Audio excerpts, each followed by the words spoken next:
बच्चों, आज हम लोग रीइंफोर्स सीमेंट कंक्रीट स्ट्रक्चर्स के बारे में पढ़ेंगे और इसमें हम वर्किंग स्ट्रेस मेथड 1 टॉपिक पे डिस्कस करेंगे। ये 4th semester civil engineering students के लिए ये पर्टिकुलर आज का लेक्चर जो है यूज़फुल है। सबसे पहले हम देखेंगे कि स्ट्रेस क्या होता है। तो स्ट्रेस देखिए, ये एक हमने स्पेसिमेन लिया हुआ है, इसमें हम फोर्स F लगा रहे हैं। इस फोर्स F की वजह से इसके अंदर एक रेजिस्टिव फोर्स डेवलप हो रहा है। वो resistive force divided by original area, इसको हम स्ट्रेस बोलते हैं। स्ट्रेस की यूनिट न्यूटन पर मीटर स्क्वायर होती है और 1 न्यूटन पर मीटर स्क्वायर जो है ये 1 पास्कल के बराबर होता है। तो 1 न्यूटन पर mm स्क्वायर क्या होगा, 1 मेगा पास्कल के बराबर होता है। तो जब हम आरसीसी सब्जेक्ट पढ़ते हैं तो इसमें ज़्यादातर जो स्ट्रेसेस होती है वो न्यूटन पर mm स्क्वायर में होती है या MPa में होती है। अब हम देखिए, जब इसमें फोर्स लगाते हैं, ये एक सैंपल में जब हम फोर्स लगाते हैं तो इसके लेंथ में चेंज होता है और लेंथ में चेंज मान लीजिए डेल्टा एल हो रहा है। तो स्ट्रेन जो है change in length upon original length होता है, स्ट्रेन की कोई यूनिट नहीं होती। आरसीसी में हम माइल्ड स्टील या स्टील यूज़ करते हैं। तो स्टील का स्ट्रेस स्ट्रेन कर्व, ये माइल्ड स्टील का देखिए हम दे रहे हैं।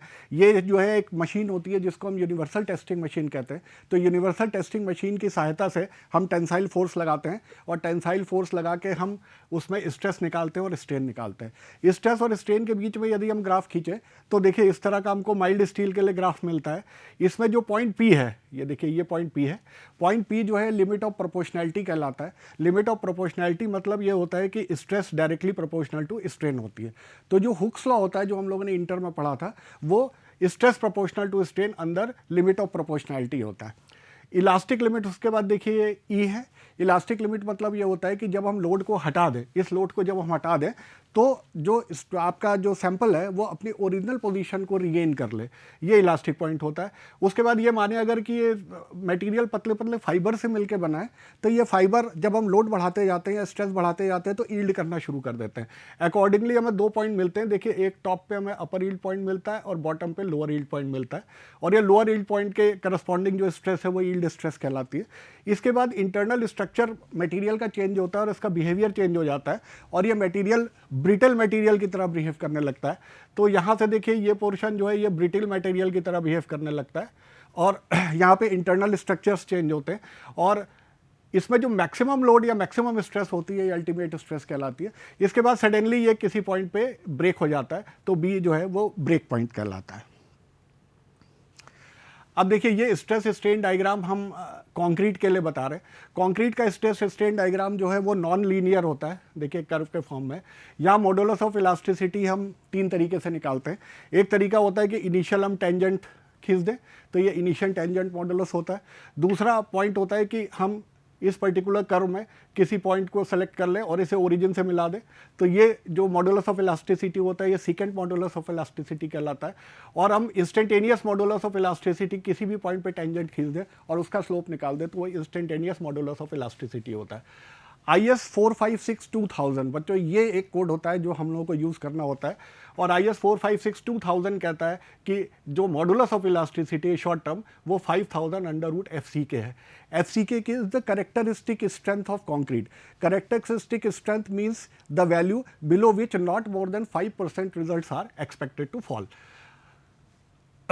ये देखिए ये long term modulus of elasticity दिया हुआ है, कोड ने ये दिया हुआ है कि ये short term modulus of elasticity divided by 1 + theta. Theta जो है वो क्रीप कोफिशिएंट कहलाता है। क्रीप क्या होता है, जब हम स्ट्रेसेस देते हैं तो लॉन्ग टर्म स्ट्रेसेस से जब स्ट्रक्चर में लोडिंग होती रहती है लॉन्ग टर्म उसमें स्ट्रेन्स डेवलप हो जाते हैं, कुछ परमानेंट स्ट्रेन्स डेवलप हो जाते हैं जिसको क्रीप स्ट्रेन कहते हैं। तो क्रीप स्ट्रेन और इलास्टिक स्ट्रेन का रेशियो क्रीप कोफिशिएंट कहलाता है और IS कोड में ये क्रीप कोफिशिएंट की वैल्यू दी है, पेज 16 पे आप देखेंगे।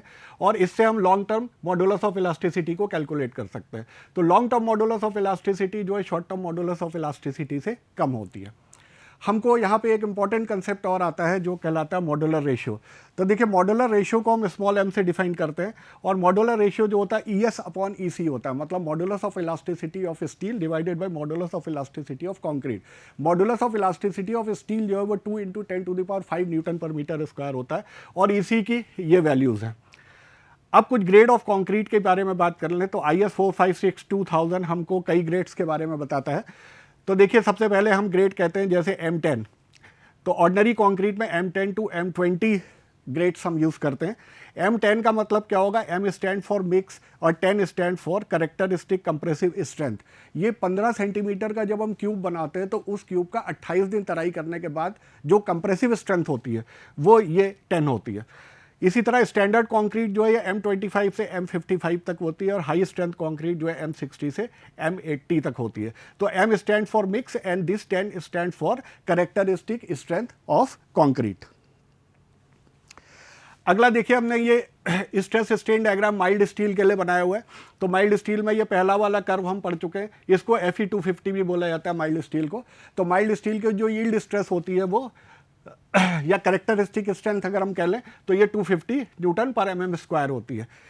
लेकिन माइल्ड स्टील से ज़्यादा यूज जो है वो हाई स्ट्रेंथ डिफॉर्म्ड स्टील होता है। हाई स्ट्रेंथ डिफॉर्म्ड स्टील दो तरीके के होते हैं, एक Fe415 कहलाता है और एक Fe500 कहलाता है। तो देखिए अकॉर्डिंगली जो कैरेक्टरिस्टिक स्ट्रेंथ Fy जो है वो 415 है Fe415 के लिए और 500 के लिए ये 500 है। इस यील्ड स्ट्रेंथ को निकालने के लिए हम क्या करते हैं, 0.002 स्ट्रेन लेते हैं, ये वैल्यू 0.002 है, 0.002 स्ट्रेन से क्या है कि इस इनिशियल लाइन के पैरेलल हम एक लाइन खींच देते हैं, ये कर्व को जहाँ पे कट करेगी, ये देखिए इस पॉइंट पर इस पॉइंट पे कट कर रही है, तो ये जो स्ट्रेसेस होंगी वो जो है यील्ड स्ट्रेस कहलाएंगी या कैरेक्टरिस्टिक स्ट्रेंथ कहलाएंगी। ये 0.2% प्रूफ स्ट्रेस भी कहलाती है। अब देखिए वर्किंग स्ट्रेस मेथड में हम ये मानते हैं कि जो कंक्रीट है और स्टील है दोनों इलास्टिक है और हुक्स लॉ को ओबे कर रही हैं। तो बच्चों हमने देखिए सेकेंड ईयर में पढ़ा है स्ट्रेंथ ऑफ मटेरियल सब्जेक्ट। तो स्ट्रेंथ ऑफ मटेरियल सब्जेक्ट में देखिए हमने पहले पढ़ा था shear force and bending movement. तो शियर फोर्स बेंडिंग मूवमेंट में देखिए एक सिंपली सपोर्टेड बीम हम ले रहे हैं जिसमें सेंटर पे हम P का लोड दे रहे हैं। तो हमारी रिएक्शन कितनी हो जाएगी, by symmetry it will be P/2 and P/2, ये भी P/2 हो जाएगी। और शियर फोर्स डायग्राम ड्रॉ करेंगे तो देखिए प्लस में P/2 और इस तरह से शियर फोर्स डायग्राम आ जाएगा। बेंडिंग मूवमेंट क्या होगा, मैक्सिमम सेंटर पे होगा जहां शियर फोर्स डायग्राम चेंज करता है और इसकी वैल्यू देखिए PL/4 हो जाएगी। तो this is a sagging bending movement, ठीक है, पॉजिटिव। तो पहले दो चैप्टर में स्ट्रेंथ ऑफ मटेरियल जो पिछले सेमेस्टर में पढ़ा था हम लोग शियर फोर्स और बेंडिंग मूवमेंट निकालना सीखते हैं। इसके बाद के चैप्टर में हम शियर स्ट्रेस और बेंडिंग स्ट्रेस भी निकालते हैं। तो देखिए बेंडिंग स्ट्रेस जब हम निकालते हैं उस पॉइंट पर थोड़ा सा डिस्कशन कर लें। जब हम बेंडिंग स्ट्रेस निकालते हैं तो हम मानते हैं कि मटेरियल एक चीज़ से बना हुआ है, या स्टील है या टिम्बर है और सो ऑन, और इसका कोई भी क्रॉस सेक्शन मान लेते हैं ये क्रॉस सेक्शन है, सपोज कर लीजिए ये क्रॉस सेक्शन मान लेते हैं। तो ये वैल्यू हो गई B और ये वैल्यू हो गई D।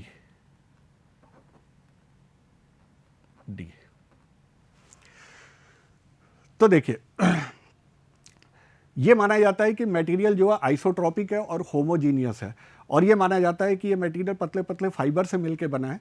तो वो ये देखिए ये बेंडिंग के बिफोर मैं बीम को दिखा रहा हूँ और ये बेंडिंग के बाद बीम को दिखा रहा हूँ। तो बेंडिंग के पहले अगर कोई मैं सेक्शन मान लूँ और उस सेक्शन को AB मान लूँ, कोई काट मान लूँ जो कि बेंडिंग के पहले प्लेन है, तो देखिए इस प्लेन में इस फाइबर के बीच में मैं दिखा रहा हूँ ये 4 पॉइंट, ब्लैक डॉट से 4 पॉइंट्स दिखा रहा हूँ। अब इस लोड के कारण मान लीजिए बीम बेंड होती है। बीम बेंड होगी तो क्या होगा, अपर मोस्ट फाइबर में कंप्रेशन होगा और बॉटम मोस्ट फाइबर में क्या होगा, टेंशन होगा। अकॉर्डिंगली ये A पॉइंट देखिए टुवर्ड्स राइट खिसक गया और B पॉइंट्स टुवर्ड्स लेफ्ट खिसक गया। अब देखिए एक एजम्पशन होता है प्लेन सेक्शन या section that remain plane before bending remains plane after bending. तो इसका मतलब क्या है कि अगर हम AB सेक्शन को प्लेन मान लें तो ये फाइबर्स 1 2 3 4 जो डॉट्स दिखाई दे रहे हैं एक ही लाइन पे है। जब ये पूरा का पूरा बेंड होगा और ये लाइन सेक्शन इस तरीके से होगा तो ये देखिए चारों पॉइंट एक लाइन पे ही होंगे, ऐसा नहीं होगा कि ये ऊपर चला गया नीचे चला गया। इसका मतलब ये हुआ कि जो जीरो स्ट्रेन वाली लेयर है जिसको हम न्यूट्रल एक्सिस कहते हैं उसके ऊपर तो कंप्रेशन हो रहा है और उसके नीचे इलोंगेशन हो रहा है। तो जो कंप्रेशन और इलोंगेशन हो रहा है वो एकदम यूनिफॉर्म रेट से हो रहा है। मतलब अगर इसकी लंबाई कम हो रही है या घट रही है तो यूनिफॉर्म रेट से हो रही है। इसका मतलब ये हुआ कि जो स्ट्रेन डायग्राम है वो एक स्ट्रेट लाइन है, और चूंकि हम हुक्स लॉ मानते हैं, stress is proportional to strain मानते हैं, इसका मतलब ये भी हुआ कि जो स्ट्रेस डायग्राम है वो भी एक स्ट्रेट लाइन है। तो एक important implication, plane section remain plane before bending remains plane after bending का मतलब यही होता है कि जो स्ट्रेन डायग्राम है that is a straight line and therefore the stress diagram is also straight line. अब देखिए जो हम बेंडिंग स्ट्रेस निकालते हैं वो देखिए F कंप्रेशन या टेंशन, कंप्रेसिव स्ट्रेस ऊपर टॉप पे डेवलप होगी और टेंसाइल स्ट्रेस नीचे डेवलप होगी, is equal to M is bending moment Y/I। Y क्या है, Y इस न्यूट्रल एक्सिस से पॉइंट है, इस न्यूट्रल एक्सिस से पॉइंट है कि ऊपर कितने डिस्टेंस पे या नीचे के डिस्टेंस पे, ये पॉइंट y है, कहाँ पे हमको स्ट्रेस निकालनी। तो मैक्सिमम स्ट्रेस क्या होगी, जब y का मान d/2 होगा। तो यदि हम इसमें m निकालें तो m का मान f इंटू I/y हो जाएगा, I BD³/12 होता है, और d का मान अगर हम y का मान d/2 रख दें तो ये हो जाएगा f इंटू BD²/6। अगर मटेरियल के हम अलाउबल स्ट्रेस f मान लें, मतलब कितना हम स्ट्रेस को अलाउ कर सकते हैं, अगर ये f मान लें, तो हमारा BD²/6 से अगर हम सेक्शन के B और D²/6 से इसको मल्टीप्लाई कर दें तो हमको ये मिल जाएगा कि कितना मूवमेंट ये पर्टिकुलर मटेरियल या ये पर्टिकुलर सेक्शन रजिस्ट कर सकता है। ये इंपॉर्टेंट कंसेप्ट है। तो इसको हम कह सकते हैं मूवमेंट ऑफ रेजिस्टेंस। अब देखिए वास्तव में जो लोडिंग है PL/4 हो रही है, मूवमेंट है PL/4 आ रहा है। अगर ये मूवमेंट ऑफ रेजिस्टेंस PL/4 से ज़्यादा है, रजिस्ट ज़्यादा कर ले रहा है, इसका मतलब ये सेक्शन हमारा बेंडिंग के अगेंस्ट सेफ है। अगर हमारा जो ये मूवमेंट ऑफ रेजिस्टेंस है ये PL/4 से कम आ रहा है, इसका मतलब ये सेक्शन सेफ नहीं है, हमको सेक्शन को रीडिज़ाइन करना पड़ेगा। अब देखिए एक्चुअल जो RCC है उसमें IS कोड 456/2000 में कुछ एजम्पशंस दिए हुए हैं, उस एजम्पशंस को हम यहाँ रीइटरेट कर रहे हैं। तो देखिए पहला कंसेप्ट हम पढ़ चुके हैं, at any section plane section before bending remain plane after bending, इस पे हम डिस्कस कर चुके हैं, means strain is linear. Second है tensile stresses are taken by steel and none by concrete. ये इंपॉर्टेंट कंसेप्ट है कि देखिए हालांकि कुछ टेंसाइल स्ट्रेस जो है कंक्रीट लेती है, जिसे फ्लेक्सुरल स्ट्रेंथ कहते हैं, वो होती है 0.7√FCK। तो अगर हम FCK का मान 15 ले लें तो ये वैल्यू 2 पॉइंट समथिंग आती है। इसका मतलब कुछ स्ट्रेंथ टेंसाइल स्ट्रेंथ कंक्रीट की होती है, लेकिन अगर टेंसाइल स्ट्रेंथ कंक्रीट के अंदर क्रैक्स डेवलप हो जाते हैं तो वाटर सीप कर जाता है, और वाटर सीप करने के कारण क्या होता है, स्टील को कोरोड कर देता है। इस वजह से हम ये कहते हैं कि जो कंक्रीट है उसकी टेंसाइल स्ट्रेस को इग्नोर कर देते हैं, और जो भी टेंसाइल स्ट्रेस जो बियर करना होता है वो वर्किंग स्ट्रेस मेथड ये अज्यूम करता है कि ये जो बियर करेगा वो कौन करेगा, स्टील करेगा। तो देखिए इस पर्टिकुलर केस में टेंसाइल स्ट्रेसेस कहाँ डेवलप हो रही हैं, न्यूट्रल एक्सिस के नीचे डेवलप हो रही हैं। तो रेड कलर से देखिए हमने ये स्टील को दिखा रखा है। तो दिस इज द रीइंफोर्समेंट, जो हमको रीइंफोर्समेंट दिखा रखा है कि यहाँ पे इस तरीके से रीइंफोर्समेंट हम प्रोवाइड कर सकते हैं। सेकेंड चीज़ है stress strain relationship of steel and concrete is straight line. हम यहाँ पे ये मानते हैं कि जो स्टील है वो प्रॉपरली बॉन्डेड है कंक्रीट से, और इसलिए जो है there is no slip between concrete and steel, therefore the strain diagram and stress diagram are straight line. जो m की वैल्यू है, मॉड्यूलर रेशियो की वैल्यू है, वो IS कोड कहता है कि वर्किंग स्ट्रेस में m की वैल्यू आप 280/3 सिग्मा CBC लेंगे, जहां पे सिग्मा CBC जो है वो कंक्रीट की बेंडिंग कंप्रेशन में अलाउबल स्ट्रेस है। तो देखिए वास्तव में हमने m मॉड्यूलर रेशियो जो पढ़ा था वो क्या पढ़ा था, वो ES/EC पढ़ा था, मतलब modulus of elasticity of steel और कंक्रीट का रेशियो। लेकिन होता क्या है कि IS कोड कहता है ठीक है हम मतलब यही समझेंगे, लेकिन m की वैल्यू जो हम निकालेंगे वो 280/3 सिग्मा CBC से निकालेंगे। ये वैल्यू m की जो है ये क्रीप इफेक्ट को कंसीडर करते हुए IS कोड ने दी है, नंबर एक बात। नंबर दो बात, IS कोड ये नहीं कहता कि इस वैल्यू को आप राउंड ऑफ कर लीजिए। तो मान लीजिए वैल्यू 13.33 आ रही है, तो आप इसे 13 ना करें, आप इसे 14 ना करें, आप इसे 13.33 ही रहने दें। अब देखिए अगले साइड में permissible stress in concrete and steel. तो देखिए कंक्रीट में ये ग्रेड्स दिए हुए, इन ग्रेड्स के बारे में हम लोग डिस्कस कर चुके हैं। अब देखिए allowable stress in concrete in bending compression sigma CBC, ये वैल्यू जो है लगभग 0.33 टाइम्स FCK होती है, मतलब इसकी लगभग 1/3 होती है। तो देखिए 15 के केस में ये एग्जैक्टली 1/3 है, बाकी M20, M25 और M30 के लिए ये वैल्यूज़ दी हुई है। ये न्यूटन पर mm² में है, या इसको हम MPa में कह सकते हैं, मेगा पास्कल में कह सकते हैं। अगर कॉलम का केस है तो उसमें डायरेक्ट कंप्रेशन हो रहा है, तो डायरेक्ट कंप्रेशन की वजह से जो वैल्यू है उसे हम सिग्मा CC कहते हैं, कंक्रीट डायरेक्ट कंप्रेशन। ये वैल्यू 0.25 FCK मतलब FCK/4 के बराबर होती है रफली, और ये चारों ग्रेड के लिए करस्पॉन्डिंग वैल्यू ये दी हुई है जो न्यूटन पर mm² में दी है। ये वैल्यू तब यूजफुल होगी जब हम कॉलम की स्टडी करेंगे। अब स्टील के केस में देखिए, स्टील के केस में दो स्टील हमने यहाँ डिस्कस किए हैं। एक माइल्ड स्टील है जिसको हम Fe250 बोलते हैं, और एक high strength yield strength deformed steel है जिसको हम Fe415 बोल रहे हैं। तो टेंशन के केस में देखिए रफली वैल्यू 0.55 FY आती है दोनों केसेस में।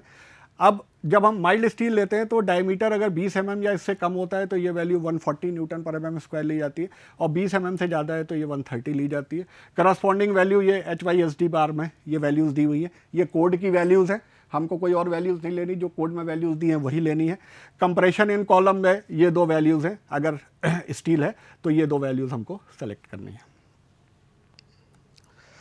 अब देखिए जो सिंगल बीम्स हमारी कितने तरीके की होती है, तो बीम हम यूजुअली 3 तरीके की आती हैं जो हमें सिलेबस में है। पहली चीज़ है singly reinforce sections. Singly reinforce beam वो बीम्स होती हैं जिसमें जहाँ पे टेंसाइल होता है वहाँ पे हम स्टील प्रोवाइड करते हैं। यहाँ पे स्टील को हम AST बोलते हैं, ठीक है। विड्थ जो इसकी चौड़ाई है बीम की, ये B कहलाती है। D जो है इफेक्टिव डेप्थ कहलाती है। इफेक्टिव डेप्थ क्या होता है, इस रीइंफोर्समेंट से सेंटर से और टॉप तक का डिस्टेंस होता है। और जो टोटल D है ये total depth of the beam कहलाती है। डबली रीइंफोर्स सेक्शन क्या होते हैं, जहां पे टेंसाइल रीइंफोर्समेंट की जगह कंप्रेशन में भी रीइंफोर्समेंट देते हैं। ऐसी सिचुएशन तब होती है जब मान लीजिए कुछ बेंडिंग मूवमेंट बहुत ज़्यादा आ गया, या आर्किटेक्चरल कंसिडरेशन से आर्किटेक्ट ने कह दिया भाई डेप्थ आप इससे ज़्यादा नहीं बढ़ा सकते और लोड ज़्यादा है, तो उस केस में हमें डबली रीइंफोर्स्ड बीम यूज़ करनी पड़ेगी। तो यहाँ पे जो डबली रीइंफोर्स्ड है कंप्रेशन में जो स्टील है इसको ASC कहते हैं, और टॉप से जितनी दूरी पे कंप्रेशन स्टील लगाया जाता है इसको D डैश कहते हैं। अगली तरह की बीम जो है ये T बीम कहलाती है। तो T बीम में देखिए क्या होता है कि जब हम कास्टिंग करते हैं तो कई बार मोनोलिथिक कास्टिंग होती है। मोनोलिथिक कास्टिंग मतलब हम स्लैब को कास्ट करते हैं और वही फॉर्मवर्क से हम स्लैब को कास्ट करना शुरू कर देते हैं। तो स्लैब का कुछ पोर्शन बीम की तरह बिहेव करने लगता है। तो इस तरह की बीम T बीम कहलाती है। ये टॉप का पोर्शन फ्लेंज कहलाता है, फ्लेंज, और ये कहलाता है वेब। ये माना जाता है कि जो वेब है ये शियर को रजिस्ट करता है और टॉप का फ्लेंज जो है ये बेंडिंग को रजिस्ट करता है। तो देखिए concept of equivalent concrete stress and equivalent concrete area, ये बहुत इंपॉर्टेंट कंसेप्ट है जो हम लोगों को देखना है। तो देखिए जो टोटल लोड है ये P मान ले, कोई एक कॉलम है जिसमें ये 4 बार्स हमने यहाँ दिखा रखे हैं। AC जो है एरिया ऑफ कंक्रीट है, वो AST एरिया ऑफ स्टील है। तो ये टोटल लोड जो P आ रहा है it is being shared by the steel and by the concrete. तो P is equal to PC plus PS हमने लिख दिया। अब PC को हम क्या लिख सकते हैं, stress in concrete multiplied by area of concrete. इसी तरह स्टील के लोड को हम क्या कह सकते हैं, stress of steel multiplied by area of steel. तो अब देखिए जब इसमें लोड लगेगा तो क्या होगा, ये प्रेस हो जाएगा। जब प्रेस होगा तो अगर हम ये माने कि there is a perfect bonding है, there is no slip between steel and concrete, तो दोनों का डिफॉर्मेशन बराबर होगा। ये एक्शियल लोड हम एज्यूम कर रहे हैं, और ओरिजिनल लेंथ चूंकि सेम है इसलिए दोनों के स्ट्रेन्स भी बराबर होंगे। यदि इन दोनों स्ट्रेन्स को हम बराबर कर दें तो देखिए स्ट्रेन हो जाएगा stress upon modulus of elasticity of steel, और ये इस केस में कंक्रीट। यहाँ से अगर हम स्ट्रेस ऑफ कंक्रीट निकालें तो ये हो जाएगी sigma S upon ES upon EC। ES upon EC हमने पहले स्लाइड में देखा था कि ये M के बराबर होता है, मॉड्यूलर रेशियो के बराबर होता है। तो देखिए इसको हमने मॉड्यूलर रेशियो के बराबर कर दिया। इंपॉर्टेंट चीज़ क्या है कि हम मॉड्यूलर रेशियो के बराबर कर दिया, लेकिन जो है M की वैल्यू निकालेंगे वो कैसे निकालेंगे, 280 अपॉन 3 सिग्मा CBC से निकालेंगे एज पर IS 456। अब देखिए सिग्मा S की वैल्यू अगर हम इस पर्टिकुलर इक्वेशन 1 पे रख दें, सिग्मा C इंटू M, तो ये इक्वेशन रीइटरेट होकर हमें sigma C into AC plus M into AS मिल जाएगा। M इंटू AS क्या कहलाता है, ये equivalent concrete area of steel कहलाता है। तो दो इंपॉर्टेंट कंसेप्ट है कि स्टील का अगर हमें इक्विवेलेंट कंक्रीट एरिया निकालना है तो हम M से मल्टीप्लाई कर देंगे, और स्टील के हमें इक्विवेलेंट कंक्रीट स्ट्रेस निकालनी है तो हम क्या करेंगे, M से डिवाइड कर देंगे। तो बच्चों ये दो कॉन्सेप्ट आपको याद रखने हैं जब हम वर्किंग स्ट्रेस मेथड पढ़ रहे हैं। अब देखिए सिंगली रीइंफोर्स सेक्शन के बारे में हम डिस्कस कर रहे हैं। तो सिंगली रीइंफोर्स सेक्शन कौन सा सेक्शन हुआ है जहाँ पे टेंसाइल साइड में हम रीइंफोर्समेंट दिए, तो AST टेंसाइल रीइंफोर्समेंट है, D जो है ये टोटल डेप्थ है, और D इफेक्टिव डेप्थ है जो रीइंफोर्समेंट के सेंटर से है। अब देखिए इक्विवेलेंट कंक्रीट स्ट्रेस डायग्राम में हम क्या बनाते हैं, ये देखिए एक ट्रायंगल के फॉर्म में है, एक स्ट्रेट लाइन है, जहाँ पे टॉप पे हम सिग्मा CBC की वैल्यू दिखा रहे हैं। सिग्मा CBC क्या है, allowable stress in concrete in bending compression है, और ये स्टील हम सिग्मा ST/M दिखा रहे हैं। सिग्मा ST/M क्यों दिखा रहे हैं, क्योंकि हम इक्विवेलेंट कंक्रीट स्ट्रेस डायग्राम दिखा रहे हैं। इन दोनों को ज्वाइन कर दीजिए। देखिए यहाँ पे हम डॉटेड लाइन दिखा रहे हैं। डॉटेड लाइन मतलब न्यूट्रल एक्सिस से नीचे जो है टेंसाइल स्ट्रेस डेवलप हो रही है, और कॉन्क्रीट की टेंसाइल स्ट्रेस को निगलेक्ट कर दिया गया। तो देखिए अब दो सिमिलर ट्रायंगल है, इन दो सिमिलर ट्रायंगल से हम sigma CBC upon NC is equal to sigma ST upon M divided by D minus NC, दो सिमिलर ट्रायंगल से हम NC का मान निकाल सकते हैं। NC जो होता है वो क्रिटिकल न्यूट्रल एक्सिस कहलाता है, और क्रिटिकल न्यूट्रल एक्सिस हमेशा किससे निकाला जाता है, इक्विवेलेंट स्ट्रेस डायग्राम से निकाला जाता है।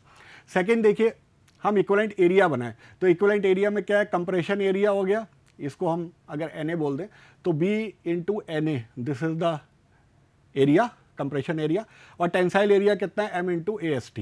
ये टेंसाइल एरिया। यदि हम कंप्रेशन एरिया और टेंसाइल एरिया का आघूर्ण इस न्यूट्रल एक्सिस के अबाउट ले लें तो देखिए क्या होगा, B into N A into N A by two, that is B N A square by two, और is equal to M into A S T into यहाँ से यहाँ तक की दूरी। तो टोटल दूरी देखिए यहाँ से यहाँ तक डी है, डी में से एन ए घटा दीजिए तो ये हो जाएगी डी माइनस एन ए। तो B N A square by two is equal to M into A S T into D minus N A. तो इक्विवेलेंट स्ट्रेस डायग्राम और इक्विवेलेंट एरिया डायग्राम से हम दो न्यूट्रल एक्सिस निकालते हैं, एक को हम कहते हैं क्रिटिकल न्यूट्रल एक्सिस और दूसरे को कहते हैं एक्चुअल न्यूट्रल एक्सिस। अब ये देखिए एक पर्टिकुलर एग्जांपल है, यहाँ पे ये चौड़ाई जो है 250 mm दी है और इसकी इफेक्टिव डेप्थ 500 mm दी हुई है। ये ग्रेड्स दिए हुए हैं और आपसे पूछा जा रहा है कि NC और NA क्या होगा। तो देखिए हम सिमिलर ट्रायंगल से sigma CBC upon NC is equal to sigma ST upon M upon D minus NC से हम NC का मान निकाल सकते हैं, जो हमने पहले डिस्कस किया था। और एरिया ऑफ स्टील देखिए हम कैसे निकालेंगे, पाई आर स्क्वायर मत कीजिएगा क्योंकि यहाँ पे जो है डायमीटर दिया हुआ है, डायमीटर दिया तो आपको एरिया कैसे निकालना होगा, pi by 4 into D square, 5 बार है तो 5 से हमने मल्टीप्लाई कर दिया। M जो है कैसे निकलेगा, M 280 अपॉन 3 सिग्मा CBC से निकलेगा। अब देखिए जो NC होता है, जो क्रिटिकल न्यूट्रल एक्सिस होता है, वो क्या होता है कि इस M में अगर आप 280 अपॉन सिग्मा CBC लेंगे तो 280 तो नीचे आ जाएगा, सिग्मा CBC ऊपर आ जाएगा, ये सिग्मा CBC कैंसिल हो जाता है। तो critical neutral axis is typically dependent upon the grade of the steel rather than grade of the concrete. अब देखिए ये एक्चुअल न्यूट्रल एक्सिस का हमने फॉर्मूला लगा दिया और इसको हम इक्वेट करेंगे तो ये इक्वेशन हमारी आ रही है। इसको श्रीधराचार्य रीति से सॉल्व कर लेंगे, minus b plus minus under root b square minus 4ac upon 2a। और यहाँ पे क्या होगा, एक वैल्यू नेगेटिव आएगी या एक वैल्यू का कोई सेंस नहीं बनेगा और जो पॉजिटिव वैल्यू आएगी वो वैल्यू हमारी एक्चुअल न्यूट्रल एक्सिस हो जाएगी। अब ये देखिए balance section, under reinforce section and over reinforce section. देखिए तीन तरह की सिचुएशन हो सकती है। आइडियली तो ये होना चाहिए कि NA और NC जो है वो बराबर है और NA NC बराबर है तो इस सेक्शन को हम बैलेंस सेक्शन कहते हैं। बैलेंस सेक्शन में क्या होता है, जिस समय स्ट्रेस अपनी मैक्सिमम लिमिट पर पहुंचती है ठीक उसी समय कंक्रीट भी अपनी मैक्सिमम लिमिट पर पहुंच जाती है। तो ये सेक्शन जो है बैलेंस सेक्शन होता है, आइडियल सेक्शन होता है। दूसरा होता है under reinforce section. Under reinforce section कौन से सेक्शंस होते हैं, जहाँ पे एक्चुअल न्यूट्रल एक्सिस की वैल्यू क्रिटिकल न्यूट्रल एक्सिस से कम होती है। तो देखिए ये एक्चुअल न्यूट्रल एक्सिस है, यहाँ से यहाँ तक की दूरी। अब देखिए यहाँ पे हम क्या कर सकते हैं, ये क्रिटिकल न्यूट्रल एक्सिस है, तो एक्चुअल को हम अगर इधर से ज्वाइन करें तो देखिए सिग्मा ST तो अपनी मैक्सिमम लिमिट पे पहुंच गया बट कंक्रीट अपनी मैक्सिमम लिमिट पे नहीं पहुंची, तो सिग्मा CBC ये नहीं पहुंची। अगर हम M15 और Fe 250 ले लें तो ये तो 140 पे पहुंच जाएगा, ये 5 पे नहीं पहुंच पाएगी। तो ये हो गई under reinforce section. Over reinforce section में क्या हो रहा है, देखिए NA का मान NC से ज़्यादा है, मतलब एक्चुअल न्यूट्रल एक्सिस का मान ज़्यादा है। तो देखिए यहाँ पे क्या हो रहा है, अगर हम इसको ज्वाइन करें तो कंक्रीट तो अपनी मैक्सिमम लिमिट पर पहुंच गई है लेकिन इसको ज्वाइन करेंगे तो स्टील अपनी मैक्सिमम लिमिट पे नहीं पहुंचा है। इसका मतलब क्या है, यहाँ सिग्मा CBC की वैल्यू तो हम ले सकते हैं स्टैंडर्ड, लेकिन सिग्मा ST की वैल्यू हमको निकालनी पड़ेगी। ये देखिए ये हमने यहाँ पे तीनों का कंपैरिजन दिया। जब NA NC का सेक्शन है तो बैलेंस सेक्शन है, जब NA NC से कम है तो इसको हम अंडर रीइंफोर्स सेक्शन कहेंगे और जब NA NC से ज़्यादा है तो हम इसको ओवर रीइंफोर्स्ड कहेंगे। एक और मिसकंसेप्ट होता है जो हमारे लोकल ठेकेदार समझा देते हैं कि खूब ढेर सारा स्टील प्रोवाइड कर दो तो हमारा स्ट्रक्चर सेफ हो जाएगा। ऐसा होता नहीं है बच्चों, इसलिए कि अगर ओवर रीइंफोर्स सेक्शन है तो स्टील तो फेल नहीं होगा क्योंकि वो मैक्सिमम लिमिट पर पहुँचेगा ही नहीं, लेकिन कॉन्क्रीट अपनी मैक्सिमम लिमिट पर पहुँच जाएगी और कॉन्क्रीट फेल हो तो सडन फेलियर होगा, बिना किसी अलार्म के फेलियर होगा। तो over reinforce section are much dangerous than under reinforce section. Under reinforce section में डक्टाइल फेलियर होता है क्योंकि स्टील फेल होता है तो हमको प्रॉपर अलार्म मिल जाता है फेलियर से पहले। ये 3 मूवमेंट ऑफ रेजिस्टेंस है, इसको हम अभी आगे डिस्कस करते हैं। परसेंटेज ऑफ स्टील निकालने के लिए हम क्या करते हैं कि कंप्रेसिव फोर्स और टेंसाइल फोर्स को बराबर कर देते हैं। कंप्रेसिव फोर्स और टेंसाइल फोर्स को हम बराबर करते हैं तो ये हमको जो है पर्टिकुलरली ग्रेड M250 और 15 के लिए ये जो मिलती है ये 0.72% मिल जाती है। तो इसको आप देख सकते हैं। अब आता है अगला concept, movement of resistance. Movement of resistance एक इंपॉर्टेंट कंसेप्ट है। मूवमेंट ऑफ रेजिस्टेंस मतलब होता है कितना मूवमेंट ये रजिस्ट कर ले रहा है। तो ये compressive force multiplied by lever arm होता है। लीवर आर्म क्या होता है, टेंसाइल फोर्स और कंप्रेसिव फोर्स के बीच का परपेंडिकुलर डिस्टेंस। तो देखिए टेंसाइल फोर्स और कंप्रेसिव फोर्स के बीच का डिस्टेंस क्या कितना है, ये जो कंप्रेसिव फोर्स है Na/3 पे काम कर रहा है तो D माइनस Na/3 ये इन दोनों के बीच का परपेंडिकुलर डिस्टेंस है। अब हम कंप्रेसिव, अब चाहे हम इसके अबाउट आघूर्ण ले लें तो क्या होगा, tensile force into lever arm, ये मूवमेंट ऑफ रेजिस्टेंस हो जाएगा, या इसके अबाउट आघूर्ण ले लें तो क्या होगा, compressive force into lever arm, ये मिल जाएगा।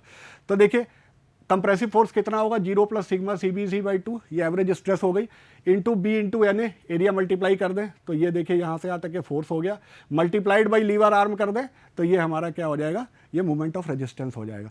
या हम टेंसाइल फोर्स निकालें, इसके अबाउट लें तो टेंसाइल फोर्स कितना होगा, sigma ST into AST, area of steel से मल्टीप्लाई कर दिया, into lever arm D minus NA/3।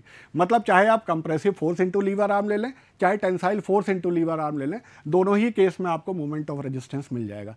अब बात आती है अगर ये बैलेंस सेक्शन है, बैलेंस सेक्शन है तो NA और NC का मान बराबर है, NA और NC का मान बराबर है तो आपको क्या करना है कि चाहे आप इससे निकाल लीजिए, चाहे आप इससे निकाल लीजिए, दोनों ही केस में आपको सेम आंसर मिलेगा। अब यह है कि बैलेंस सेक्शन के लिए देखिए हमने M15 के लिए निकाला है तो ये वैल्यू हमारी स्टैंडर्ड 0.867 BD² आ रही है, और यही मोमेंट ऑफ रेजिस्टेंस अगर हम M20 के लिए निकाल रहे हैं तो बैलेंस सेक्शन के लिए ये आ रहा है। अब देखिए अब एक चीज़ हमको और देखनी है कि अगर ये अंडर रीइंफोर्स सेक्शन है तो हम क्या करेंगे, हम tensile force multiplied by lever arm लेंगे, ये हमको आंसर दे देगा, क्योंकि अंडर रीइंफोर्स में हमें सिग्मा की वैल्यू पता है लेकिन सिग्मा CBC की वैल्यू हमको नहीं पता है। और अगर बैलेंस सेक्शन है तो हम चाहे tensile force into lever arm ले लें, चाहे compressive force into lever arm ले लें, दोनों ही केस में हमको सेम आंसर मिलेगा। अगर ये ओवर रीइंफोर्स सेक्शन है तो इसका मतलब ये हुआ कि टेंसाइल स्टील अपनी लिमिट पे नहीं पहुंचा है, मतलब हमें सिग्मा ST की वैल्यू नहीं दी हुई है, हमको सिग्मा CBC की वैल्यू दी है, तो हम compressive force into lever arm से मोमेंट ऑफ रेजिस्टेंस निकाल सकते हैं। मान लीजिए एक बार मोमेंट ऑफ रेजिस्टेंस आ गया तो हम स्ट्रेस की वैल्यू कैलकुलेट कर सकते हैं बेस्ड ऑन दिस डायग्राम। तो अगर मान लीजिए अंडर रीइंफोर्स्ड है तो ये हमको 140 पता है, ये NA पता है, ये D माइनस NA पता है, तो इस ट्रायंगल से हम कंक्रीट की स्ट्रेस को निकाल सकते हैं। और मान लीजिए ये ओवर रीइंफोर्स सेक्शन है तो ओवर रीइंफोर्स सेक्शन में स्टील की स्ट्रेस हमें नहीं पता है, हमको सिग्मा CBC पता है, तो इस सिग्मा CBC की मदद से हम क्या कर सकते हैं कि सिग्मा ST की वैल्यू निकाल सकते हैं। तो बच्चों देखिए आज जो हम लोग ने देखा वो पूरे सेक्शन में हमने पहले देखा कि वर्किंग स्ट्रेस मेथड्स क्या होते हैं, हमने ये भी देखा कि वर्किंग स्ट्रेस मेथड्स किस तरीके से हम इक्विवेलेंट एरिया को फाइंड करते हैं, और हमने ये देखा इंपॉर्टेंट कि अंडर रीइंफोर्स्ड, ओवर रीइंफोर्स्ड और बैलेंस सेक्शन क्या होते हैं, और हमने ये भी देखा कि किस तरह से हम मोमेंट ऑफ रेजिस्टेंस किसी भी चीज़ का निकाल सकते हैं। Thank you.